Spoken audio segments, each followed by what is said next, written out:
இந்த உலகத்திலே நாம் ஆக்கல், காத்தல், அழித்தல் என்று 3 தெய்வங்களை நாம் சொல்லிக் கொண்டிருக்கிறோம். ஆக்குபவன் பிரம்மா, காப்பவன் திருமால், அழிப்பவன் விஷ்ணு, அழிப்பவன் சிவபெருமான் என்று நாம் முத்தெய்வ மரபு வழிபாட்டை சொல்லிக் கொண்டிருக்கிறோம். இந்த 3 தொழில்களையுமே சக்தியின் சொரூபமாகிய ஆதிபராசக்தி செய்திருக்கிறார். ஆக்கலை பிரம்மானியும், காத்தலை வைஷ்ணவியும், அழித்தல் தொழிலை சிவனின் அம்சமாகிய ருத்ராணியும் செய்ததாக நாம் பார்க்க முடிகிறது.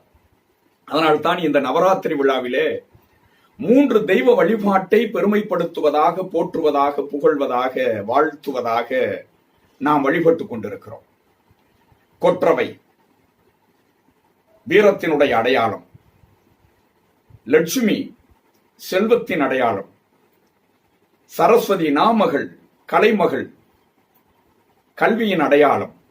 இப்படி கல்வி, செல்வம், வீரம் என்று 3ஐயும் சேர்த்து இணைத்து பிணைத்து நாம் வாழ்விலே வளம் பெற வேண்டும் என்பதற்காகத்தான் மலைமகள், அலைமகள், கலைமகள் என்று 3 தெய்வங்களையும் வழிபட்டு நாம் கொண்டாடி கொண்டிருக்கிறோம்.